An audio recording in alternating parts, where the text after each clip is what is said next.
ফসল সুরক্ষা চ্যানেলের পক্ষ থেকে আসসালামু আলাইকুম। আপনারা যারা বেলের বাগান করেন তাদের জন্য এই ভিডিওটা নিয়ে আসলাম। আপনাদেরকে দেখাবো কিভাবে আপনারা এই বেলের বাগান করবেন এবং বেল বড় বড় হবে সেটা ভিডিওতে। আপনারা ভিডিওর সাথেই থাকবেন। এখন আপনাদেরকে দেখাবো কত বড় বড় বেল আমাদের এই ছোট্ট গাছে আসছে।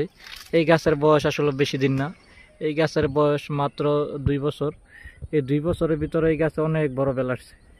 এখন এই বেলের যখন আপনার এই ফুল আসে, এই ফুল আসলে আপনারা কি করবেন? ফুল আসলে আপনারা প্রথমত গাছটাকে এই ভালো করে পরিচর্যা করতে হইব। আপনারা কিভাবে স্প্রে ব্যবহার করবেন সেটা আপনাদেরকে বলে দিব। এই বেল গাছে এই আপনারা যখন ফুল আসে তখন আপনারা এই ফুল গাছে আপনারা এই একটা ফ্লোরা ওষুধ আছে এসিআই কোম্পানির, আপনারা এই 10 লিটার পানিতে এই 4 মুক্কা ওষুধ দিয়ে আপনারা স্প্রে করে দিবেন যখন ফুল আসে।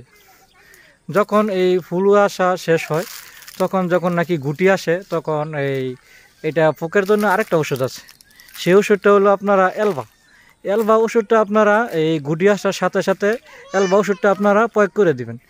এই এলবা ওষুধটা দিলে আপনার এই পোকামাকড় থেকে আপনি রক্ষা পাবেন।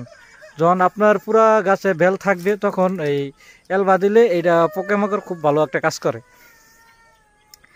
আর এই গাছটার একটা বিশেষ গুণ হইল এটাও একটা অন্যতম একটি গাছ। এই গাছের আপনার এই গাছে এই 12 মাসই বেল থাকে। আমাদের এই গাছটা এই কারণে অন্যতম একটি গাছ। দেখেন এই যারা আসলে বেল পছন্দ করেন তাদেরকে কিছু বলি। এই বেল দেখেন মায়ের রমজান মাস আসতেছে আমাদের সামনে।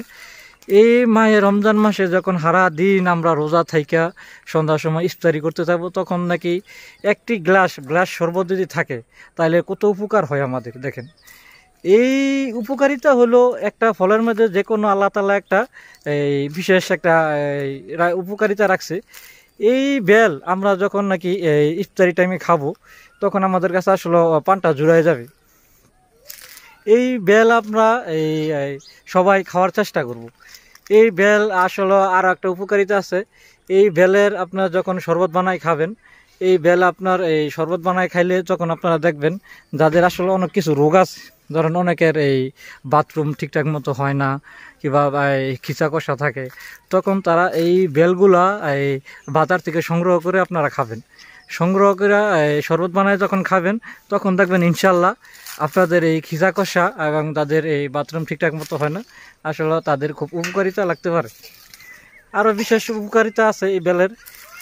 আপনারা যখন বেলটা এই গুটি সাইজে মোটামুটি মাঝারো সাইজ হয় তখন অনেকে বলেন আসলে এই আমাদের বেলে আসলে যখন পাকে তখন আসলে ভিতর পোকা হয়ে যায়।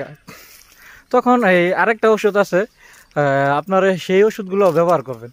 সেই ওষুধটা কীভাবে ব্যবহার করবেন, যেমন ধরেন এই বেল কিছুদিন পাকার আগে আপনারা এই সুন্দর করে স্প্রে করে দিবেন। সেই ওষুধটা হলো আপনার এই ফাইটার।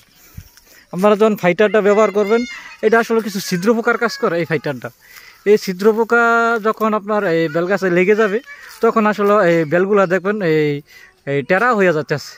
এই ছিদ্র পোকায় আপনার এই বেলগুলা নষ্ট করে ফেলাইব। তখন আপনারা এই ওষুধটা আপনারা ফাইটারটা ব্যবহার করবেন। আর আমাদের এই ভিডিওর সাথেই থাকুন। আসসালামু আলাইকুম ওয়া রাহমাতুল্লাহ।